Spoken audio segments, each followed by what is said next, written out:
تدخل قبورها بذنوبها، میرے کئی امتی ایسے ہوتے ہیں قبروں میں جاتے ہیں گناہ ساتھ لے کر جاتے ہیں، ایسے ہوتے ہیں گئے تو گناہوں کے پہاڑ ساتھ لے کر گئے، گناہ ہی گناہ، گناہ ہی گناہ، گناہ ہی گناہ، لیکن وتخرج من قبورها لا ذنوب علیہا، لیکن جب قبروں سے نکلیں گے نا ایک ذرے کا گناہ نہیں ہوگا، ایک ذرے کا گناہ نہیں ہوگا۔ صحابہ نے عرض کی آقا یہ بندہ جب قبر میں چلا جاتا ہے تو قبر تو دار عمل نہیں، یہ تو دار جزا ہے۔ دیکھیں یہ ہے دار عمل، ہم دنیا میں بیٹھے ہیں نا، ہم گناہ کر لیں تو یہ گناہ معاف ہو سکتا ہے، کس طرح؟ توبہ کر لیں۔ سرکار فرماتے ہیں التائب من الذنب کمن لا ذنب لہ، جو گناہ سے توبہ کرتا ہے وہ اس طرح ہو جاتا ہے جس طرح کبھی اس نے گناہ کیا ہی نہیں۔ سچے دل سے گناہ توبہ کر لیں تو پہلا گناہ ختم، یا اگر گناہ کر لیا بعد میں نیکیاں کی تو بعد والی نیکیاں پہلے گناہوں کو ختم کر دیتی ہیں۔ اللہ تعالیٰ نے ارشاد فرمایا ان الحسنات یذہبن السیئات، لیکن جب بندہ قبر میں جاتا ہے، قبر تو دار عمل ہے ہی نہیں، یہاں نہ نماز نہ روزہ نہ حج نہ زکوٰۃ، توبہ کرے تو اس وقت کی توبہ قبول نہیں، دار عمل ہے ہی نہیں۔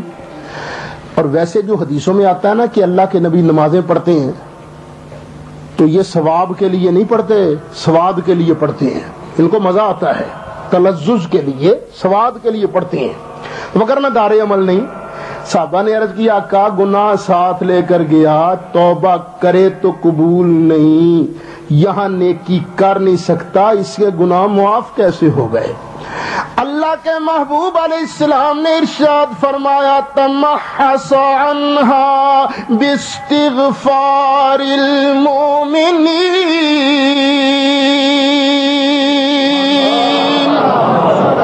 یہ جو مومنوں نے بخشش کی دعائیں مانگی ہیں پڑھ پڑھ کے بخشا ہے، مومنوں کے استغفار کی وجہ سے، بخشش کی دعاؤں کی وجہ سے اللہ تعالیٰ قبر والے کے سارے گناہ معاف فرما دیتا ہے۔ اب آپ ٹھنڈے دل سے سوچئے، ہم لوگ بہانے بہانے سے ہم مرنے والوں کے لیے بخشش کی دعائیں نہیں مانگتے؟ مانگتے ہیں نا۔ ادھر جنازہ پڑھا نہیں، دعا مانگو جی، قبرستان گیا نہیں، دفن کیا نہیں، دعا مانگو جی، بہانہ بنا یار 40 قدموں کی بھی کوئی اہمیت ہوگی، چلو 40 قدموں سے پھر مانگو دعا، مانگو جی دعا، بہانے ہیں دعا کے سارے۔ یا اللہ بخش دے، یا اللہ اس کو بخش دے، صدقہ نبی کریم علیہ السلام کا گھر آ گئے، کوئی تعزیت کے لیے دعا مانگو جی، اچھا جی دعا مانگ کے پھر دوسرا آ گیا، دعا مانگو جی، بہانے بہانے دعا، آج 3 دن پورے ہو گئے، 100 ختم ہو گئے، مانگو جی دعا، 7 دن ہو گئے، مانگو جی دعا، 40 دن ہو گئے، مانگو جی دعا، بہانے بہانے ہم تو مرنے والوں کے لیے دعائیں مانگتے رہتے ہیں۔ نبی کریم علیہ السلام نے فرمایا تمحص عنها باستغفار المؤمنین،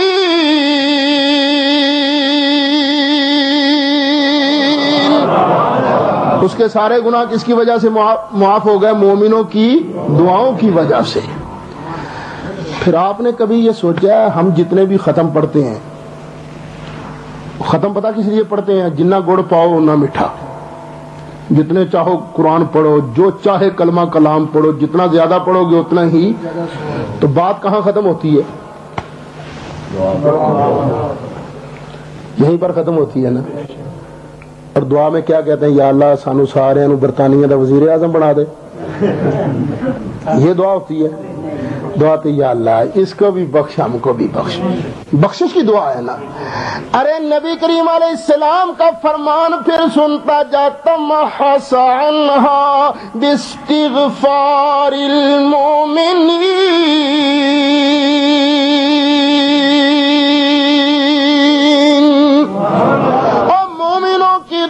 کی وجہ سے اللہ تعالیٰ سارے گناہ معاف فرما دیتا ہے۔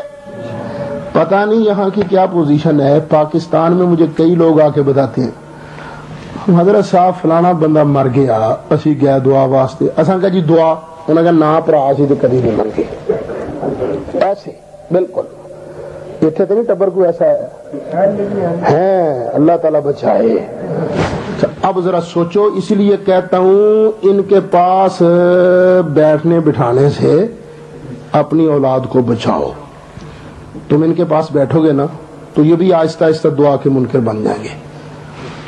آج پتہ نہیں یہاں کسی نے میاں صاحب کا شعر پڑھا تھا یا کمنٹری میں پڑھا تھا، صحبت بتا دی جی میں پتہ نہیں وانگ لوہاراں، کپڑے پاویں کنج کنج بھئیے ہیں پین چنگاراں۔ اور مجھے شعر تو آتی نہیں ہے وہ سیف الملوک کا، تے تسی تے سیف الملوک دے حافظ ہوئے بیٹھے ہو نا، تے صحبت چنگیاں دی جویں صحبت تاراں، جویں مرضی بیٹھے رہیے دور دور آن ہلے ہزاراں، ہے نا۔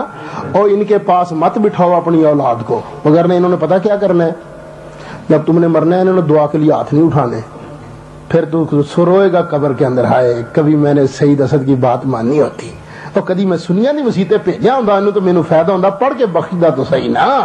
تو میاں اہل سنت کے پاس اپنے بچوں کو بٹھاؤ، خود بھی سنیوں کے پاس بیٹھو بٹھاؤ، اور بدوں کی صحبت سے بچو، بد عقیدہ کی صحبت سے بچ۔ سید اسد تمہیں کہتا خدا کا واسطہ میں تیرا دشمن نہیں، میں تیرا خیر خواہ ہوں، میں تیرے فائدے کی بات کرتا ہوں، تیرے نقصان کی بات نہیں۔ اس کے پاس اولاد کو بٹھاؤ جس کے پاس بیٹھنے کی وجہ سے قبر میں تجھے فائدہ ہو، اس کے پاس مت بٹھا جس کے پاس بیٹھنے کی وجہ سے قبر میں بھی تیرا نقصان ہو۔ اور دعا بڑی کاریگر چیز ہے۔ سرکار پتہ کیا فرماتے ہیں، ایک حدیث اور سنو، فرماتے ہیں جب بندہ قبر میں جاتا ہے نا تو جس طرح دریا میں ڈوبنے والا سمندر میں ڈوبنے والا سہارے کا انتظار کرتا ہے نا، ہائے مجھے کچھ سہارا مجھے، ڈوبنے والے کے پاس اگر تم روسٹ لے جاؤ اور کہو لے کھا تو کیا کہے گا، پہلے کٹ تو صحیح مینوں، پہلے بچا مجھے، اور ڈوبدیاں ڈوبدیاں میں کیویں کھاواں۔ جس شدت کے ساتھ ڈوبنے والا سہارے کا انتظار کرتا ہے، اللہ کے محبوب علیہ السلام نے فرمایا اسی شدت کے ساتھ قبر والا جو ہے وہ دعا کا انتظار کرتا ہے۔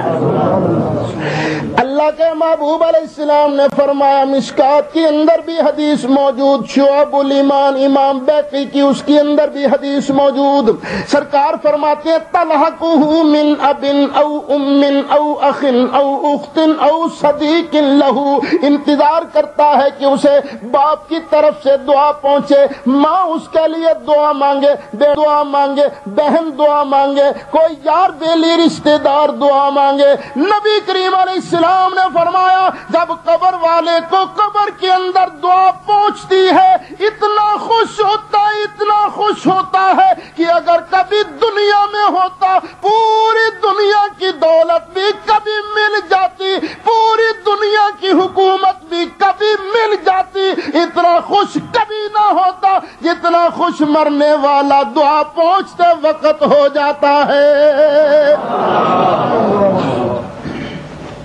اب میری بات ذرا دھیان سے سننا،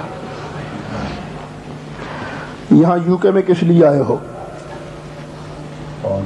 پاؤنڈ کمانے کے لیے، سیدھی سی بات ہے، پاؤنڈ کمانے کے لیے۔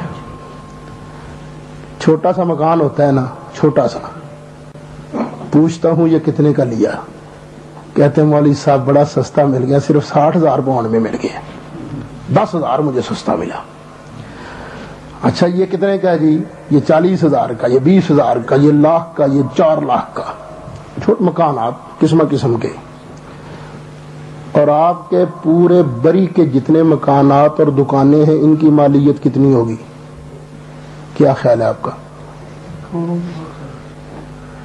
اور جو دکانوں اور مکانوں کے اندر سامان ہے یہ سارا، بینک بھی تو ہے نا کچھ نہ کچھ اس کے اندر بری میں، یہ پورے بینک بری کے اندر اگر کوئی فیکٹری ہے تو وہ، یہ مکانات، یہ دکانیں، اگر یہ ساری کسی ایک کو مل جائیں تو کتنا خوش ہوگا؟ بلے ہاں سیدھی سی بات ہے۔